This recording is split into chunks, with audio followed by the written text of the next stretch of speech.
Welcome to the applicant orientation for the preparation of special education, early intervention, and related services leadership personnel, funded by the Office of Special Education Programs in the Office of Special Education and Rehabilitative Services at the U.S. Department of Education.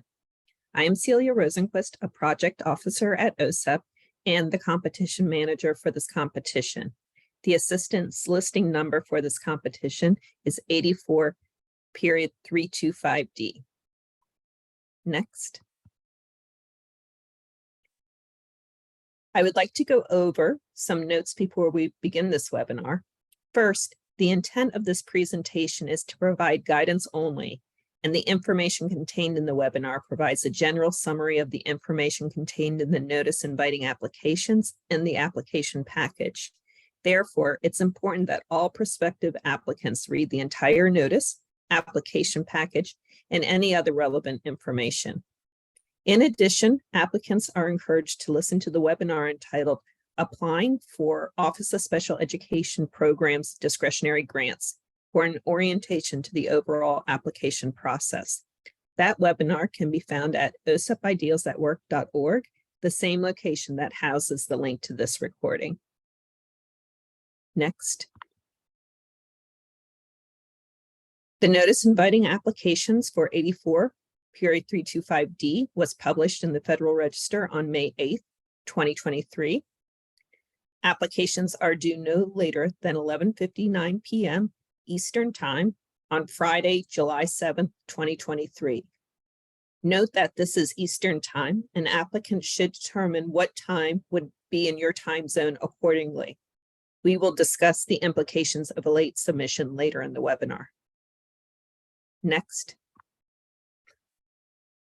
The application package available in grants.gov contains the most comprehensive information on how to apply. In it, you will find a Dear Applicant letter and the notice inviting applications, which both have important information about the grants.gov system submission procedures. The package also contains the detailed selection criteria that will be used to judge the quality of the applications, as well as general information in all required forms. Please read the application package carefully. Next.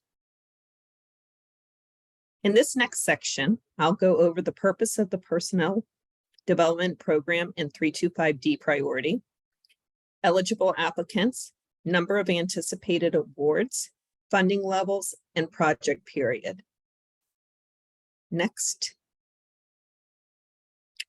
The purpose of the personnel development to improve services and results for children with disabilities program are to 1, help address state-identified needs for personnel preparation in special education, early intervention, related services, and regular education to work with children, including infants and toddlers with disabilities.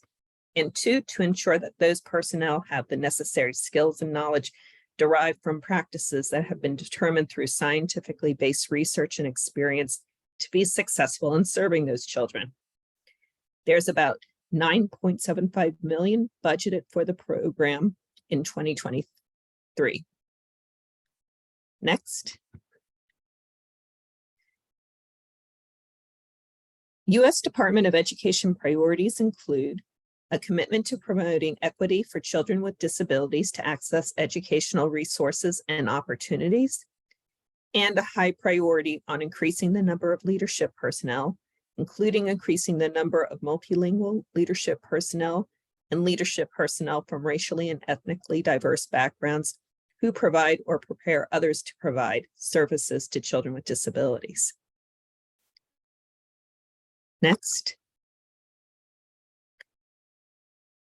The 325D priority supports doctoral degree programs to prepare and increase the number of personnel who are well qualified for and can act effectively in leadership positions as researchers and special education early intervention related services personnel preparers in institutes of higher education, or as leaders in state educational agencies, lead agencies, local educational agencies, early intervention service programs, or schools, including increasing the priority also supports increasing the number of multilingual leadership personnel, and leadership personnel from racially and ethnically diverse backgrounds at the doctoral level in special education, early intervention, and related services. So please note, an applicant can propose a project that prepares personnel for leadership positions at IHEs or for leadership positions at state or local agencies. Next. There are also two competitive preference priorities. Competitive preference priority 1 is for applicants that have not had an active grant in the last 5 years. And please note that the applicant is the IHE and not individual faculty. So if your IHE has had a 325D grant that has been active in the last 5 years, you would not be eligible for this competitive preference priority. Competitive preference priority 2 is for applicants who submit a partnership application that includes one or more IHEs that meet the definition of an MSI. The department will use the fiscal year 2022 eligibility matrix to determine MSI eligibility, and the link for that matrix is provided in the notice. We will award an additional 3 points to an application that meets competitive preference priority 1, and an additional 3 points to an application that meets competitive preference priority 2. Applicants should indicate in the abstract if a competitive preference priority is being applied for and which one or both. Next. Applicants must address the absolute priority, the preparation of leadership personnel. There are also two competitive preference priorities that were just reviewed. Doctoral programs must culminate in a doctoral degree. Partnerships comprised of 2 or 3 IHEs are allowed to apply for funding. Please refer to the notice of how partnerships are defined if you intend to submit a partnership application. Clinical doctoral degree programs and related services are eligible to apply for funding under the 84.325R or the 84.325M priorities. The preparation of school principals is not included under this priority. Next. Some additional information has been added to the notice this year related to scholar support, so I wanted to highlight some of that information. Scholar support can vary each year of the project, but must be at least 65% of the total award. Scholar budget considerations include mitigating financial burden based on scholar need. Additional information has been provided in the notice on what can be considered in scholar support, which includes cost related to attendance, such as tuition and stipend, but also personal expenses, as well as travel related to training. As you develop your budget projections, consider program attendance cost for scholars over the project period. For example, are scholar support costs going to be the same in the first year, midway through the program, and final year? And take that into consideration in your budget projections. You should also consider as well if there may be planned tuition increases as well as cost of living increases, and take that into consideration as you are developing your budget. Next. Eligible applicants are IHEs, institutes of higher ed, and private nonprofit organizations. Up to 39 awards for individual IHEs are expected this year. Note that the total number of awards may change depending on the number of partnership application awards. There are budget limits for a single budget period of 12 months. For an individual IHE, the budget amount cannot exceed $250,000. For a 2 IHE group application, a partnership application, the budget for a 12-month period cannot exceed $500,000. And for a 3 IHE group application, the budget for a 12-month period cannot exceed $750,000. Projects can propose a project period up to 60 months. Next. In this section, I will go over application information, including the application narrative and selection criteria, project assurances, and requirements. Once again, the webinar provides a general summary of the information contained in the notice and the application package. Please make sure to read the entire notice, application package, and any additional relevant information if you intend on applying. Next, there are 5 selection criteria: significance of the project, quality of project services, quality of project personnel in the management plan, adequacy of resources, and quality of project evaluation. Next, in your application, you should address under significance how the project you are proposing will increase the number of leadership personnel. You'll also address how the doctoral program to date has been successful in producing leadership personnel. You should include data related to the success of the program and graduates. Under significance, you'll also want to address how the competencies scholars will acquire in the program are needed by leadership personnel in the project's proposed focus area. Next. Under quality of project services, applicants must address how scholars will be recruited and retained. So applicants should describe the selection criteria that will be used to identify doctoral applicants for admission. Applicants should also describe the recruitment strategies that will ensure a diverse pool of applicants. And I just wanted to note that related to recruitment and selection, that there is a note in the priority, so please make sure to refer to that. Applicants should engage in focused outreach and recruitment to increase the number of applicants from groups that are traditionally underrepresented in the field, including applicants with disabilities, multilingual applicants, and applicants from racial and ethnic diversity backgrounds. But the selection criteria the applicant intends to use, and which should be described in the application, must ensure equal access and treatment of all applicants seeking admission to the program, and must be consistent with applicable law, including federal civil rights law. Applicants for 325D should also describe how scholars will be mentored and supported.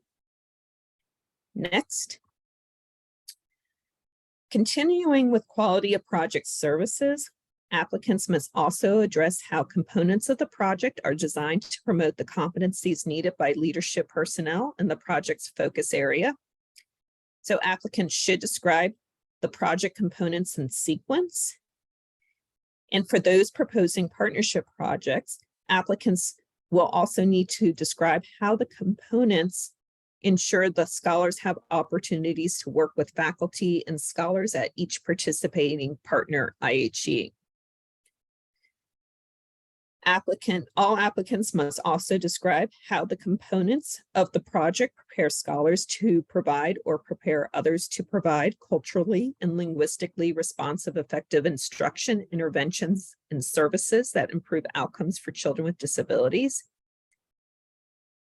How partners will be engaged, and how scholars will be prepared with the knowledge of strategies and approaches to attracting, preparing, and retaining future personnel with disabilities, multilingual personnel, and personnel from racially and ethnically diverse backgrounds who will work with and provide services to children with disabilities and their families.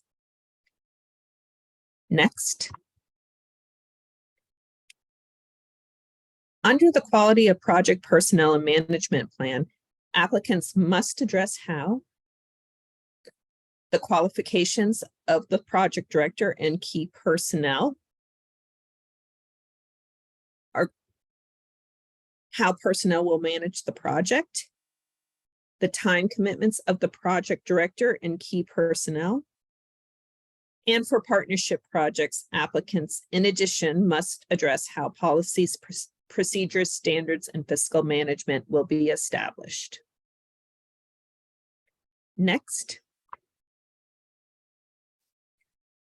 Under the quality of the adequacy of resources, applicants must address how information of accommodations and resources available to fully support scholars' well-being and a work-life balance will be disseminated, and how the project will support scholars to access those if needed.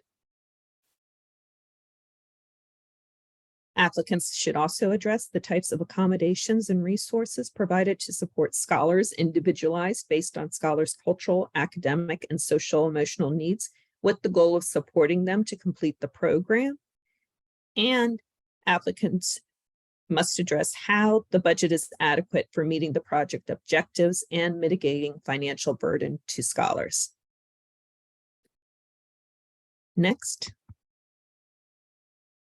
Under quality of the evaluation, applicants should evaluate how well the goals or objectives of the proposed project have been met.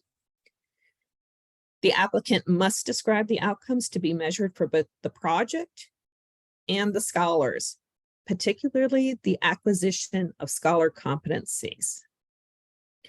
An applicant should also address how data on scholars will be collected, analyzed, and used to inform the project on an ongoing basis.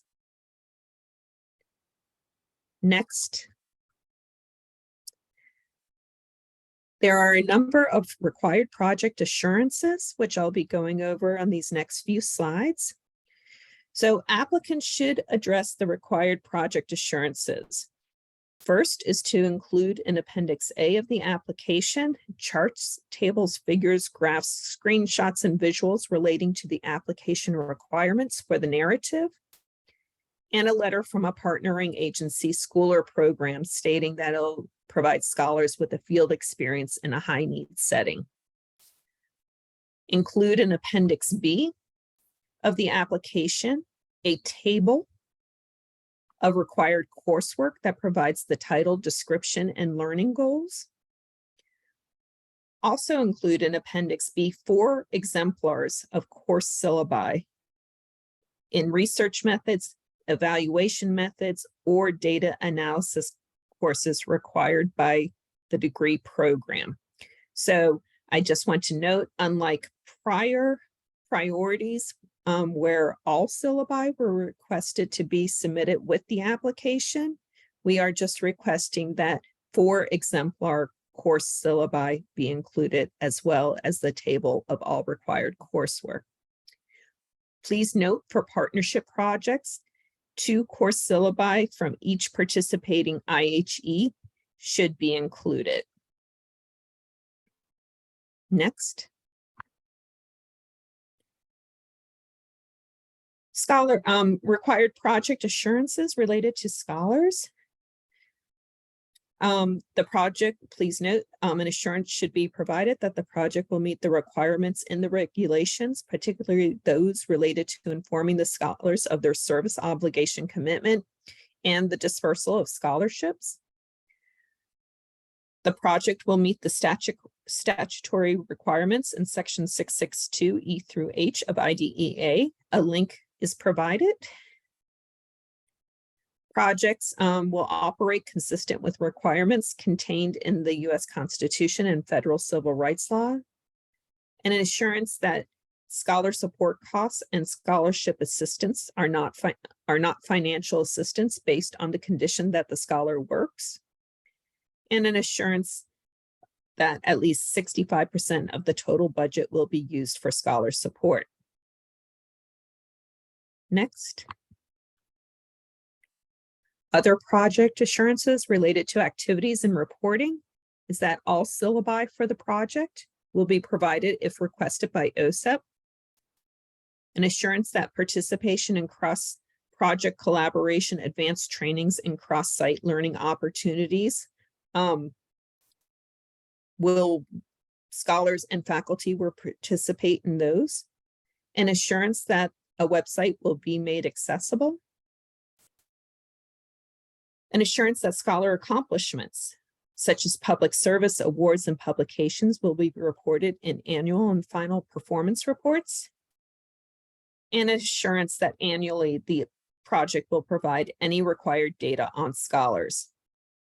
Finally, an assurance that there will be, in the budget, there will be attendance by the project director at the annual 3-day project directors meeting in Washington, D.C.